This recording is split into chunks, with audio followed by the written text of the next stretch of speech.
जय हिंद, वंदे मातरम। स्वागत है आप सभी साथियों का गेंजेड लर्निंग गुरुजी प्लेटफॉर्म में। तो डेली दोस्तों हम लोग सुबह में प्रैक्टिस करते हैं, आप लोग को पता ही होगा। तो आज किसी कारणवश जो आप लोग की जो लेक्चर होगी दोपहर में मिलेगी। तो डेली हम लोग बिहार शिक्षक भर्ती के लिए प्रैक्टिस करते हैं सुबह में। तो पीछे के लेक्चर में हम लोग जो है 775 तक प्रश्न कर चुके थे, उसके आगे आज की क्लास में हम लोग प्रश्नों को करेंगे। तो ये जितने सारे आज की लेक्चर के लिए प्रश्न होंगे ये बहुत इंपॉर्टेंट होंगे आपके लिए। आप लोग इस लेक्चर को पूरा देखने का प्रयास कीजिएगा और जितना हो सके इसे शेयर कर दीजिएगा, इस वीडियो को शेयर कर दीजिएगा, लाइक कीजिएगा, कमेंट जरूर कीजिएगा। तो आते हैं, देखते हैं हम लोग। देखिए यहाँ पे 776 प्रश्न पे, यहाँ पे जो 776 प्रश्न है कि भारत में कागज का प्रयोग कब से प्रारंभ हुआ था। बहुत सुंदर सा प्रश्न है। तो 12वीं शताब्दी से भारत में कागज का जो है प्रयोग हुआ था, प्रारंभ हुआ था। तो राइट आंसर यहाँ पे जो ए हो रहा है ये बिल्कुल सही हो रहा है। इसके आगे देखते हैं 777 प्रश्न को। यहाँ पे जो 777 प्रश्न है कि यूरोपीय चित्रकारी का प्रवेश जो है किसके दरबार में हुआ था। यूरोपीय चित्रकारी का प्रवेश जो है किसके दरबार में हुआ था। तो अकबर के दरबार में हुआ था। राइट आंसर यहाँ पे जो बी हो रहा है ये बिल्कुल सही हो रहा है। अगला प्रश्न आते हैं 778 प्रश्न पे। यहाँ पे जो 778 प्रश्न है दोस्तों कि भारत में किसके शासनकाल में इंग्लिश ईस्ट इंडिया कंपनी का गठन हुआ था। बहुत सुंदर सा प्रश्न है, बहुत इंपॉर्टेंट भी प्रश्न है। तो बात करें तो अकबर के शासन काल में इंग्लिश ईस्ट इंडिया कंपनी का गठन हुआ था। तो राइट आंसर यहाँ पे जो बी हो रहा है यह बिल्कुल सही हो रहा है। अगला प्रश्न देखते हैं 779 प्रश्न है कि निम्न में से किसे देशी रियासतों को अंग्रेजों ने अपने क्षेत्र में नहीं मिलाया था। वह देशी रियासत कौन था जिसमें अंग्रेज ने अपने जो हिस्सा था उसमें नहीं मिलाया था। तो बात करें तो ग्वालियर को नहीं मिलाया था। राइट आंसर यहाँ पे जो बी हो रहा है ये बिल्कुल सही हो रहा है। अगला प्रश्न आते हैं 780। जो 780 प्रश्न है दोस्तों कि गांधी जी के नमक सत्याग्रह का एकमात्र उद्देश्य क्या था। तो गांधी जी के जो नमक सत्याग्रह का जो मुख्य उद्देश्य था कि नमक कानून को निरस्त करना, उसके बाद सरकार के सत्ता की कटौती करना और आम लोगों के लिए आर्थिक राहत सामग्री को पहुंचाना। ये जो था नमक सत्याग्रह आंदोलन का मुख्य उद्देश्य माना जाता है। तो यहाँ पे डी ऑप्शन जो है ये बिल्कुल सही हो रहा है, इनमें से सभी। ओके, अगले प्रश्न को आते हैं 781 प्रश्न है दोस्तों कि 1921 का मोपला विद्रोह कहाँ पे हुआ था। 1921 का मोपला विद्रोह कहाँ पे हुआ था। तो केरल में हुआ था। राइट आंसर यहाँ पे बी जो है ये सही हो रहा है। कहाँ पे हुआ था तो केरल में हुआ था। मोपला विद्रोह केरल में हुआ था। कब हुआ था तो 1921 में हुआ था। नेक्स्ट प्रश्न आते हैं 782 प्रश्न है कि भारत में स्वदेशी आंदोलन किस दौरान हुआ। भारत में स्वदेशी आंदोलन किस दौरान हुआ। तो बंगाल विभाजन के विरुद्ध जो है ये स्वदेशी आंदोलन हुआ था। राइट आंसर यहाँ पे जो बी हो रहा है दोस्तों ये बिल्कुल सही हो रहा है। ओके, अगले प्रश्न आते हैं 783 प्रश्न को। यहाँ पे जो 783 प्रश्न है कि बिहार प्रोविंशियल किसान सभा का गठन कब हुआ था। बिहार प्रोविंशियल किसान सभा का गठन कब हुआ था। तो यहाँ पे बात करें 1929 ईस्वी में हुआ था। कब हुआ था दोस्तों तो 1929 ईस्वी में बिहार प्रोविंशियल किसान सभा का गठन हुआ था। ए विकल्प यहाँ पे सही हो रहा है। आप लोग से रिक्वेस्ट है कि जितना हो सके इस लेक्चर को शेयर कीजिएगा, इस चैनल को सपोर्ट कीजिएगा। आप लोग की सपोर्ट जो है हम लोग को बहुत आगे बढ़ाने में मदद करता है। अगला प्रश्न देखते हैं 784। यहाँ पे दोस्तों जो 784 प्रश्न है कि किस अधिनियम के तहत बिहार जो है एक अलग राज्य बना था। कौन सा इसमें से अधिनियम जो है फॉलो कर रहा है। तो ए विकल्प को हम लोग सही करते हैं, टिक करते हैं, क्योंकि भारत सरकार अधिनियम 1935 इसी के अंतर्गत, इसी के तहत बिहार जो है एक अलग राज्य बन के उभरा था। तो राइट आंसर यहाँ पे ए जो है ये सही हो रहा है। अगला प्रश्न देखते हैं 785 प्रश्न है दोस्तों कि निम्नलिखित में से किस कमेटी या आयोग ने न्याय पंचायत बनाने की सिफारिश की थी। उस कमेटी का या आयोग का नाम बताना है इस चारों विकल्प में से देखकर कि न्याय पंचायत बनाने की सिफारिश कौन से कमेटी के द्वारा की गई थी। तो बात करें ऑप्शन यहाँ पे बी ऑप्शन सही होगा, अशोक मेहता कमेटी। अशोक मेहता कमेटी के द्वारा जो है न्याय पंचायत बनाने की सिफारिश की गई थी। अगला प्रश्न देखते हैं 786 प्रश्न को दोस्तों देखिए। 786 प्रश्न एक ने है कि निम्नलिखित में से कौन सा कार्य स्थानीय स्वशासन के अधिकार क्षेत्र में नहीं आता है। कौन सा जो कार्य है जो स्थानीय स्वशासन के अधिकार क्षेत्र में नहीं आता है। तो बात करें यहाँ पे डी ऑप्शन सही हो रहा है, सार्वजनिक अनुशासन का रख रखाव। सार्वजनिक अनुशासन का रख रखाव जो है ये स्थानीय स्वशासन के अधिकार क्षेत्र में नहीं आता है। तो डी ऑप्शन यहाँ पे सही हो रहा है। अगला प्रश्न देखिए 787 प्रश्न है कि पंचायती राज प्रणाली किस सूची में है। जो पंचायती राज्य प्रणाली है, राज्य प्रणाली है, यह किस सूची के अंतर्गत आती है। तो राज्य सूची के अंतर्गत आती है। बी ऑप्शन यहाँ पे सही हो रहा है। किस सूची के अंतर्गत आती है पंचायती राज प्रणाली। तो राज्य सूची के अंतर्गत आती है। इसे जरूर याद करिएगा। अगला प्रश्न देखिए 788 प्रश्न को। 788 प्रश्न है दोस्तों कि किस राज्य या किन राज्यों ने पंचायती राज संस्थाओं में स्त्रियों के 50% आरक्षण को वैध किया है। बहुत सुंदर सा प्रश्न है। कौन कौन से ये राज्य हैं। तो 4 ऑप्शन में देखने पर पता चलेगा कि डी ऑप्शन यहाँ पे दोस्तों सही हो रहा है। पहला, दूसरा, तीसरा और चौथा। पहला में हो जाएगा बिहार, मध्य प्रदेश, उत्तराखंड और हिमाचल प्रदेश। ये चारों जो राज्य हैं, स्टेट हैं, ये जो है स्त्रियों के 50% आरक्षण को वैध किया है। तो डी ऑप्शन यहाँ पे सही हो रहा है। अगला प्रश्न देखते हैं 789 प्रश्नों को। यहां पे दोस्तों 789 प्रश्न है कि धन विधेयक पेश किया जाता है। धन विधेयक कहां पे पेश किया जाता है। तो केवल लोकसभा में पेश जो है धन विधेयक को किया जाता है। राइट आंसर यहां पे जो ए है ये बिल्कुल सही है। 790 प्रश्नों को देखिए। 790 प्रश्न है कि भारतीय सर्वोच्च न्यायालय में न्यायाधीशों की नियुक्ति कौन करता है। भारतीय सर्वोच्च न्यायालय में न्यायाधीशों की नियुक्ति कौन करता है। तो बात करिए राष्ट्रपति करता है। राइट आंसर यहाँ पे जो बी हो रहा है ये बिल्कुल सही हो रहा है। भारतीय सर्वोच्च न्यायालयों में न्यायाधीशों की नियुक्ति राष्ट्रपति के द्वारा किया जाता है। 791 प्रश्न है दोस्तों कि राज्यसभा का पदेन अध्यक्ष कौन होता है। राज्यसभा का पदेन अध्यक्ष कौन होता है। तो बात करें उपराष्ट्रपति होता है। बी ऑप्शन यहाँ पे सही हो रहा है। कौन होता है राज्यसभा का पदेन अध्यक्ष। तो उपराष्ट्रपति होता है। 792 प्रश्न देखिए। 792 प्रश्न है कि सर्वोच्च न्यायालय के न्यायाधीशों की सेवा निवृत्ति की उम्र कितनी होती है। तो बात करें तो यहाँ पे जो ऑप्शन सी हो रहा है ये बिल्कुल सही हो रहा है। 65 वर्ष होती है। कितना होता है दोस्तों। तो सर्वोच्च न्यायालय की जो न्यायाधीशों की सेवा की उम्र होती है वह 65 साल होती है। अगला प्रश्न देखिए 793 प्रश्न है कि केंद्र सरकार में उच्चतम नागरिक सेवा अधिकारी कौन होता है। केंद्र सरकार में उच्चतम नागरिक सेवा अधिकारी कौन होता है। तो मंत्रिमंडल सचिव होते हैं। राइट आंसर यहाँ पे जो बी ऑप्शन हो रहा है यह सही हो रहा है। कौन होते हैं दोस्तों। तो मंत्रिमंडल सचिव जो होते हैं केंद्र सरकार के उच्चतम नागरिक सेवा अधिकारी होते हैं। अगला प्रश्न देखिए 794 प्रश्न को। यहाँ पे दोस्तों 794 प्रश्न है कि भारत में राष्ट्रीय आय की गणना में एक समस्या आ गई थी। वो किस क्षेत्र की समस्या आई थी। तो वो असंगठित क्षेत्र के अंतर्गत आई थी। राइट आंसर यहाँ पे जो डी हो रहा है ये बिल्कुल सही हो रहा है। राष्ट्रीय आय की गणना में जो है एक समस्या आई थी वह थी असंगठित क्षेत्र। अगला प्रश्न देखिए 795 प्रश्न है कि भारत में कृषि पुनर्वित्त प्रदान करने के लिए शिखर स्तर के उस बैंक का क्या नाम है। शिखर स्तर के उस बैंक का क्या नाम है। तो बात करें तो यहाँ पे जो कृषि एवं ग्रामीण विकास राष्ट्रीय बैंक उस बैंक का क्या नाम है। तो कृषि ग्रामीण विकास राष्ट्रीय बैंक जो है इस बैंक का नाम है। बी ऑप्शन यहाँ पे सही हो रहा है। अगला प्रश्न देखते हैं 796 प्रश्न है कि भारत में किस क्षेत्र में प्रत्यक्ष विदेशी निवेश इक्विटी प्रवाह उच्चतम है। बहुत इक्विटी प्रवाह जो है उच्चतम माना गया है। तो बात करें यहाँ पे तो डी ऑप्शन सही हो रहा है। सेवा क्षेत्र। राइट आंसर यहाँ पे जो डी होगा ये बिल्कुल सही होगा क्योंकि विदेशियों के लिए निवेश जो है सबसे ज्यादा माना गया है सेवा क्षेत्र को। तो डी ऑप्शन यहाँ पे सही हो रहा है। अगला प्रश्न देखते हैं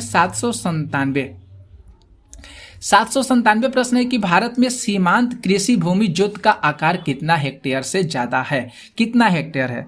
तो यहाँ पे जो ऑप्शन करें तो 1 हेक्टेयर से कम है। राइट आंसर यहाँ पे जो डी हो रहा है दोस्तों बिल्कुल सही हो रहा है कि भारत में सीमांत कृषि भूमि जोत का जो आकार है वह 1 हेक्टेयर से कम है। डी ऑप्शन सही हो रहा है। अगला प्रश्न देखिए 798 है कि वैश्वीकरण में सम्मिलित नहीं है। वैश्वीकरण के अंतर्गत यहाँ पे 4 विकल्प दिए गए हैं, इसमें से कौन सा शामिल नहीं है? तो सार्वजनिक क्षेत्र की इक्विटी का विनिवेश, सार्वजनिक क्षेत्र की इक्विटी का विनिवेश जो है ये वैश्वीकरण के अंतर्गत नहीं आता है। डी ऑप्शन यहाँ पे सही हो रहा है। 799 प्रश्न है दोस्तों कि भारत में अर्थशोधन निवारण अधिनियम कब से लागू हुआ है? बहुत सुंदर सा प्रश्न है।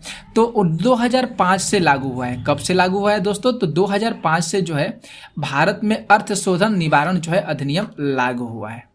800 प्रश्न देखिए, 800 प्रश्न है कि शब्द संक्षेप ट्रिम्स में क्या बनता है? शब्द संक्षेप ट्रिम्स जो लिखा गया है यहाँ पे, इससे क्या बनता है? तो यहाँ पे व्यापार संबंधी निवेश उपाय, राइट आंसर यहाँ पे जो सी हो रहा है दोस्तों ये बिल्कुल सही हो रहा है, व्यापार संबंधी निवेश उपाय। ओके, अगला प्रश्न देखते हैं। 801 प्रश्न है कि बिहार में कृषि भूमि की जोत का औसतन आकार जो है दूसरे राज्य की तुलना में कितना है? बहुत सुंदर सा प्रश्न है। तो न्यूनतम से द्वितीय स्थान पर हो जाएगा। न्यूनतम मतलब छोटा से लेकर द्वितीय तक जो है ये दूसरे राज्य की तुलना में है। अगला प्रश्न देखते हैं। 802 प्रश्न है कि भारत के किस राज्य में कपास का औसतन जो है उत्पादन सर्वाधिक होता है? भारत का वह कौन सा राज्य है? तो आंध्र प्रदेश जो है उस भारत का राज्य है जहां पे कपास का उत्पादन जो है सर्वाधिक मात्रा में होता है। ओके, अगले प्रश्न को देखिए। 803 प्रश्न है कि कोकोस प्लेट किनके मध्य पाई जाती है? कोकोस प्लेट जो है किनके मध्य पाई जाती है? तो मध्य अमेरिका तथा प्रशांत प्लेट के बीच पाई जाती है। किसके बीच पाई जाती है? तो मध्य अमेरिका और प्रशांत प्लेट के बीच पाई जाती है कोकोस प्लेट। 804 प्रश्न देखिए। 804 प्रश्न है कि संयुक्त राज्य अमेरिका का रस्ट बाउल जो है निम्नलिखित में से किस प्रदेश से संबंधित है? रस्ट बाउल जो है निम्नलिखित में से किस प्रदेश से संबंधित है? तो पीटर्सबर्ग प्रदेश से रिलेटेड है। डी ऑप्शन यहाँ पे सही हो रहा है। अगला प्रश्न देखते हैं। 805 प्रश्न है निम्नलिखित में से कौन सा उपागम प्रो अमर्त्य सेन से संबंधित है? कौन सा इसमें से उपागम जो है यह अमर्त्य सेन से रिलेटेड है? तो ऑप्शन बी यहाँ पे सही होगा, सक्षमता उपागम जो है यह अमर्त्य सेन से रिलेटेड है। अगला प्रश्न देखते हैं। 806 प्रश्न को। 806 प्रश्न है दोस्तों कि निम्नलिखित में से कौन सा विश्व का कहवा पतन के नाम से जाना जाता है? बहुत सुंदर सा प्रश्न है। कहवा पतन के नाम से कौन सा जाना जाता है? तो सेंटोस को जाना जाता है। राइट आंसर यहाँ पे बी हो रहा है, ये बिल्कुल सही हो रहा है। किसको जाना जाता है दोस्तों? तो सेंटोस को जाना जाता है। अगला प्रश्न देखते हैं। 807 नंबर प्रश्न पे। 807 प्रश्न है कि निम्नलिखित में से किस राज्य में सर्वाधिक क्षेत्रों में वनों के अंतर्गत सर्वाधिक क्षेत्र जो है ये वन के अंतर्गत पाया जाता है? बहुत सुंदर सा प्रश्न है दोस्तों। तो अरुणाचल प्रदेश जो है यहाँ पे डी ऑप्शन सही हो रहा है। अरुणाचल प्रदेश में जो है सर्वाधिक क्षेत्र में वन जो है आते रहते हैं। 808 प्रश्न देखिए यहाँ पे कि निम्नलिखित में से कौन सी मिट्टी जो है नदियों द्वारा निर्मित होती है? बहुत सुंदर सा प्रश्न है। तो जलोढ़ मिट्टी जो है नदियों द्वारा निर्मित होती है। सी ऑप्शन यहाँ पे सही हो रहा है। 809 प्रश्न है दोस्तों यहाँ पे कि भारत के कुल विद्युत उत्पादन में जल विद्युत उत्पादन का योग कितना है? कितना प्रतिशत है? जल विद्युत का योग जो है कितना प्रतिशत है? तो बात करें 22% है। यहाँ पे जो होना चाहिए 22% है। कितना प्रतिशत है दोस्तों? तो 22% है। डी ऑप्शन यहाँ पे सही हो रहा है। 810 प्रश्न देखा जाए। यहाँ पे जो 810 प्रश्न है कि भारत के जनसंख्या अध्ययन में कौन सा जनगणना वर्ष डेमोग्राफिक डिवाइड के नाम से जाना जाता है? कौन सा जनसंख्या अध्ययन जो है डेमोग्राफिक डिवाइड के नाम से जाना जाता है? तो बात करें 1921 हो जाएगा। राइट आंसर यहाँ पे जो बी होगा ये बिल्कुल सही होगा। 811 प्रश्न देखिए दोस्तों कि 811 प्रश्न है कि तमिलनाडु में सर्वाधिक सूती वस्त्र के कारखाने कहाँ पाए जाते हैं? तमिलनाडु में सर्वाधिक सूती वस्त्र के कारखाने कहाँ पे पाए जाते हैं? तो कोयम्बटूर में पाए जाते हैं। बी ऑप्शन जो है यहाँ पे सही हो रहा है। अगला प्रश्न देखते हैं। 812 प्रश्न है निम्नलिखित में से भारत का कौन सा राज्य रबड़ के उत्पादन में अग्रणी है? मोस्ट इंपॉर्टेंट प्रश्न है ये। तो कर्नाटक हो जाएगा। कर्नाटक जो है रबड़ उत्पादन के जो है सबसे जो है महत्वपूर्ण उत्पादन करता है कर्नाटक। सी ऑप्शन यहाँ पे सही हो रहा है। 813 प्रश्न देखिए दोस्तों कि राष्ट्रीय जलमार्ग 1 जो राष्ट्रीय जलमार्ग 1 है ये जो है किसको जोड़ता है? तो बात करें यहाँ पे तो सी ऑप्शन से होगा हल्दिया से लेकर इलाहाबाद। हल्दिया को इलाहाबाद से क्या करता है? राष्ट्रीय जलमार्ग 1 जोड़ता है। अगला प्रश्न देखिए 814 प्रश्न है कि राजस्थान राज्य की खेतड़ी बेल्ट किसके लिए प्रसिद्ध है? खेतड़ी बेल्ट जो है राजस्थान में यह किसके लिए प्रसिद्ध है, किसके लिए मशहूर माना जाता है? तो तांबा खनन के लिए। राइट आंसर यहाँ पे जो ए हो रहा है दोस्तों ये बिल्कुल सही हो रहा है। 815 प्रश्न देखिए 815 प्रश्न है कि विद्युत लैंप का आविष्कार किसने किया था? विद्युत लैंप का आविष्कार किसने किया था? तो एडिसन के द्वारा किया गया था। राइट आंसर यहाँ पे जो ए हो रहा है ये बिल्कुल सही हो रहा है। अगला प्रश्न देखते हैं 816 प्रश्न है कि विटामिन सी का सर्वोत्तम स्रोत कौन सा है? तो विटामिन सी का सर्वोत्तम स्रोत आंवला हो जाएगा। राइट आंसर यहाँ पे जो बी होगा बिल्कुल सही होगा। क्या होगा दोस्तों? विटामिन सी का अच्छा स्रोत आंवला हो जाएगा। अगला प्रश्न देखिए 817 प्रश्न है कि खतरे के संकेत के लिए लाल बत्ती व्यवहारत की जाती है केवल, मतलब लाल बत्ती का इस्तेमाल किया जाता है खतरे के संकेत के लिए क्यों किया जाता है? इसका मेन रीजन क्या है? तो इसका न्यूनतम जो बिखराव होता है, इसका न्यूनतम बिखराव जो है सबसे ज्यादा होता है, जिसके वजह से लाल बत्ती जो है हम लोग प्रयोग करते हैं, क्योंकि लाल बत्ती बहुत दूर से ही दिखाई देती है, उसका बिखराव सबसे ज्यादा होता है। 818 प्रश्न है कि जिस व्यक्ति को दूर की चीजों को देखने में दिक्कत होती है उसे क्या कहा जाता है? बहुत सुंदर सा प्रश्न है। उसे नतोदार तालकी कहा जाता है। राइट आंसर यहाँ पे जो ए हो रहा है ये बिल्कुल सही हो रहा है। अगला प्रश्न देखते हैं 819 प्रश्न है कि आलू क्या है? तो आलू एक प्रकार का ताना है। राइट आंसर यहाँ पे जो बी हो रहा है ये बिल्कुल सही हो रहा है। क्या है दोस्तों? तो एक प्रकार का ताना है। अगला प्रश्न देखिए 820 नंबर प्रश्न है कि ध्वनि सर्वाधिक गति में चलती है। ध्वनि जो है किस में सर्वाधिक गति में चलती है? तो इस्पात हो जाएगा। ठोस जो हो जाएगा ये बिल्कुल सही होगा। सी ऑप्शन सी है, इस्पात में जो है ध्वनि सबसे ज्यादा चलती है। अगला प्रश्न देखते हैं 821 प्रश्न को।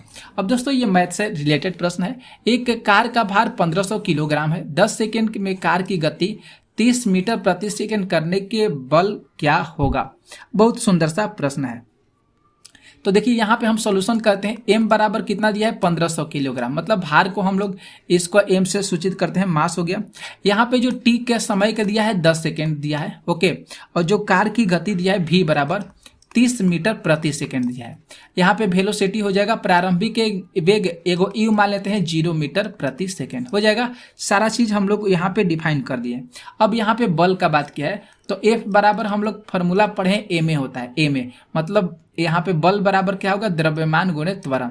m को तो हम यहाँ पे रख लेते हैं। a बराबर एक फॉर्मूला और होता है दोस्तों, v माइनस यू बटा में क्या होता है? t होता है। a बराबर v माइनस यू बटा में t होता है, जब हम लोग 9 क्लास में सॉल्व किए थे। तो यहाँ पे उसी चीज को लगा देते हैं। a बराबर v माइनस यू बटा में t एक हो गया। m का मान रख देते हैं 1500 हो जाएगा गुणा v का मान 30 हो जाएगा, 0 घटाएंगे तो 0 ही होगा, लिख देते हैं। और t का मान दे दिए 10 हो गया। तो यहाँ पे दोस्तों हल करते हैं। 1500 गुणा 30 बटा में कितना हो जाएगा? 10 तिया 30 अब 15 तिया कितना हो जाएगा? 4500 कितना मीटर प्रति सेकेंड। अब हल्के न्यूटन हो जाएगा, बल है ना तो न्यूटन होगा। 4500 कहाँ पे ऑप्शन है? तो ऑप्शन नंबर दोस्तों यहाँ पे बी ऑप्शन सही हो रहा है, 4500 न्यूटन होगा। तो ये आप लोग को क्लियर समझ में आ गया कैसे किए हैं। एम का मान भार दे दिया है 1500, टी दिया है, समय दे दिया है 10 सेकेंड, यहाँ पे भी दे दिया, और यहाँ पे ये अंतिम वेग दे दिया है, ये प्रारंभिक वेग मैंने मान लिया। एफ बराबर फॉर्मूला होता है एम ए होता है। एम तो हो गया, ए का मान भी माइनस ई बटा डी, कैलकुलेशन कर दिए, आ गया आंसर। अगला प्रश्न देखते हैं 822 प्रश्न है दोस्तों कि किसी वस्तु का भार न्यूनतम होगा यदि उसे रखा जाए। कहाँ पे हम वस्तु को रखेंगे तो जिसका भार न्यूनतम हो जाएगा, तो पृथ्वी के केंद्र पर रखेंगे तो उसका भार जो हो जाएगा सबसे कम हो जाएगा। 823 प्रश्नों को देखिए, ये भी मैथ्स मतलब फिजिक्स से रिलेटेड यही प्रश्न है। 823 प्रश्न कह रहा है दोस्तों किसी वस्तु की गतिज ऊर्जा जिसका भार 2 kg है। यह भी बहुत सुंदर सा प्रश्न है। वह 0.1 मीटर प्रति सेकेंड की गति से चल रही है, तो इसमें कितना जूल होगा। तो बहुत अच्छा सा प्रश्न है। एम का मान कितना दे दिया? 2 kg दे दिया, ओके। एम का मान 2 kg दे दिया। अब भी का मान दोस्तों दे दिया 0.1 मीटर प्रति सेकेंड, ओके। यहाँ पे पूछा है कैनेटिक एनर्जी, गतिज ऊर्जा का फॉर्मूला होता है कैनेटिक एनर्जी बराबर फॉर्मूला होता है 1/2 mv² होता है। तो 1/2 हो गया, m का मान 2 हो गया, v का मान हो गया 0.1 का होल स्क्वायर हो जाएगा। तो ये 2 कट जाएगा, ठीक है। 2 जब कटेगा तो कितना आएगा, इसको गुणा करेंगे तो 0.01 कितना, तो जूल हो जाएगा। कहाँ पे ऑप्शन दिया है, तो बी ऑप्शन सही दिया है, यहाँ पे बी ऑप्शन सही हो रहा है।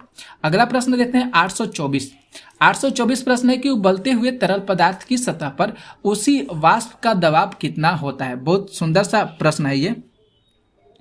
तो कितना होता है, तो यहाँ पे जो बी ऑप्शन सही है 700 सेंटीमीटर पारे से कम होता है, 700 सेंटीमीटर पारे से कम होता है, बी ऑप्शन सही हो रहा है। 825 प्रश्न देखिए, 825 प्रश्न है दोस्तों कि यदि 3 ओम 6 ओम के प्रतिरोध समानांतर क्रम में जुड़े जाए तो इसका संपूर्ण प्रतिरोध क्या होगा। बहुत सुंदर सा प्रश्न है।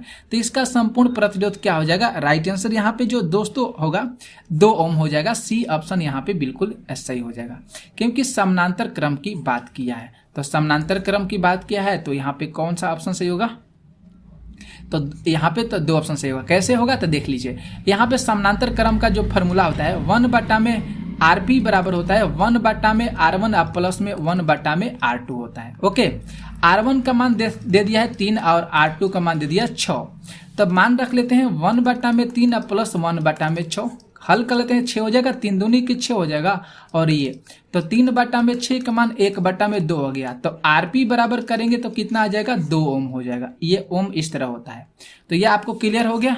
अगला प्रश्न देखते हैं 826 प्रश्न है दोस्तों कि सौर सेल परिवर्तित करती है। सौर सेल जो है किस परिवर्तित करती है, प्रकाश ऊर्जा को विद्युत ऊर्जा में कन्वर्ट करता है सौर सेल। तो डी ऑप्शन यहाँ पे सही हो रहा है।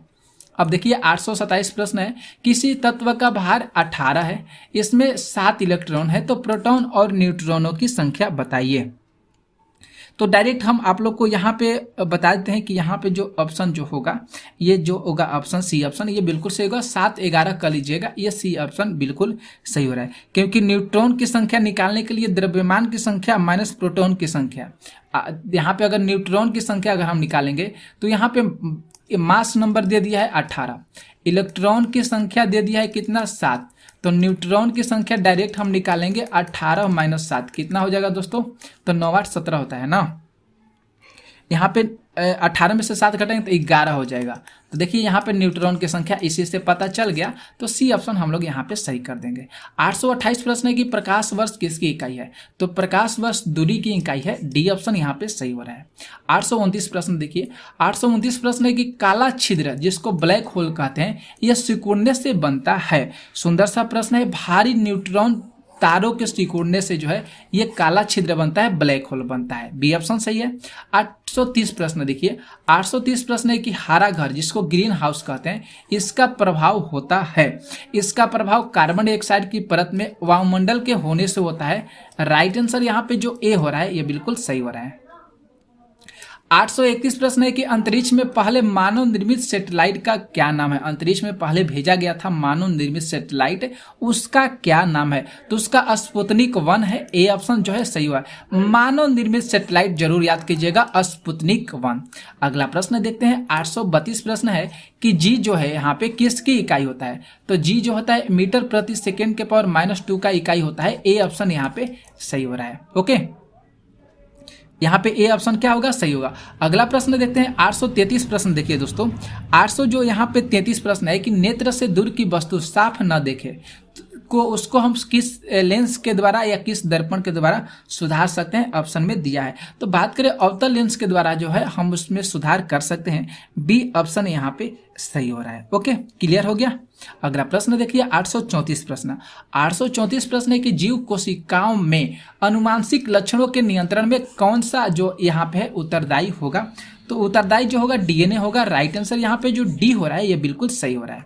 अगला प्रश्न देखते हैं 835 प्रश्न है कि वह प्रथम मुस्लिम शासक कौन था जिसने शासन के सिद्धांत को सजाओं के ईश्वरीय अधिकार सिद्धांत के समान प्रतिपादित किया था। बहुत सुंदर सा प्रश्न है, मुस्लिम शासक का नाम बताना है। तो बलबन था, कौन था दोस्तों, तो बलबन जो वह मुस्लिम शासक था जिसने अपने सिद्धांत में यहाँ पे सजाओं के ईश्वरीय अधिकार सिद्धांत को प्रतिपादित किया था। सी ऑप्शन यहाँ पे सही हो रहा है। तो हम लोग 835 तक आज की लेक्चर में प्रश्न किए कैसा लगा आप लोग को लेक्चर, ये जरूर आप लोग कमेंट करके बताइएगा। जितना हो सके आप लोग इस वीडियो को शेयर जरूर कर दीजिएगा। आप लोग का शेयर जो है हम लोग को ही सपोर्ट करता है, तो आप लोग जितना हो सके इस चैनल को सपोर्ट कीजिएगा, आगे बढ़ने में जरूर मदद कीजिएगा। तो मिलते हैं नेक्स्ट वीडियो में कुछ ऐसे ही बहुत महत्वपूर्ण प्रश्नों के साथ। तो आप लोग इस चैनल पर बने रहिएगा। ओके।